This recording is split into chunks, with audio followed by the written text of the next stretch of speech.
Assalamu alaikum. That topic زمونږ mainly requirements باره کې دي چې wholesale FBA business start کول لپاره څه requirements دي. ګورئ wholesale FBA business model کې که تاسو کار کول غواړئ نو تاسو سره صرف دوه ښه market places دي current time کې. هغه کې چې کوم ټاپ موست کوم ښه بزنس مارکیټ پلیس دی هغه USA دی امازون USA ورپسې امازون UK هم یو ښه مارکیټ پلیس دی چېرته چې د گروث چانسز کافي دي خو as compared to US امازون UK لږ ویک مارکیټ پلیس دی ټول نه ټاپ موست ټول نه ښه مارکیټ پلیس کرنٹ ټایم کې هغه امازون US دی US کې wholesale FBA business start کول لپاره first requirement دا دی چې تاسو یو LLC register کړئ یو limited liability company چې دی هغه خپل په نیم باندې US کې register کړئ دې لپاره تاسو ته دا هیڅ کله هم requirement نه دی چې تاسو د US resident چې یعنی تاسو US کې اوسېږئ نو هلته تاسو هلته یو کمپنی کریټ کولی شئ نه تاسو نان US resident LLC هم کریټ کولی شئ پاکستان نه افغانستان نه یا کوم ځای شهریت یا سټیزنشپ تاسو سره وي تاسو د هغه ځای په ډیټیل باندې خپل نان US resident LLC کریټ کولی شئ دغې سره EIN دته امپلایر آیډنټیفیکیشن نمبر یا دته فیډرل ټیکس ID هم ویل کیږي په US کې نو دا به هم تاسو کریټ کوئ ورسره تاسو به خپل د بزنس خپل د LLC یو ریسل سرټیفیکیټ چې دی هغه سټیټ نه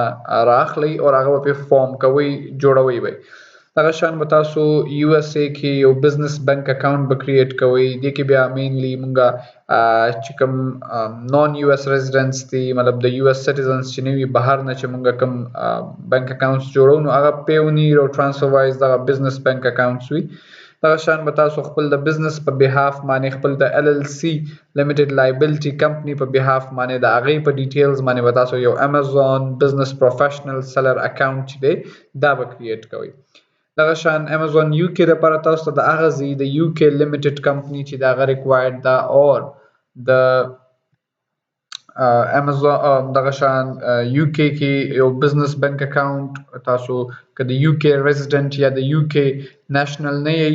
نو تاسو بیا ټرانسفر وایز کې چې دی ورچوال بینک اکاونټ دلته پاکستان نه افغانستان نه UAE نه سعودي نه یا چېرته چې تاسو پاتې کیږئ د UK نه بهر تاسو هلته نه جوړولی شئ دغه شان امازون بزنس پروفیشنل سیلر اکاونټ به خپل د کمپنی لیمیټډ کمپنی په بهاف باندې تاسو کریټ کړئ دا هر څه دا څومره ډاکومنټس ما ایکسپلین کړل دا تاسو خپل پاکستانی افغاني پاسپورت یا CNIC باندې ایزلی کریټ کولی شئ دغه شان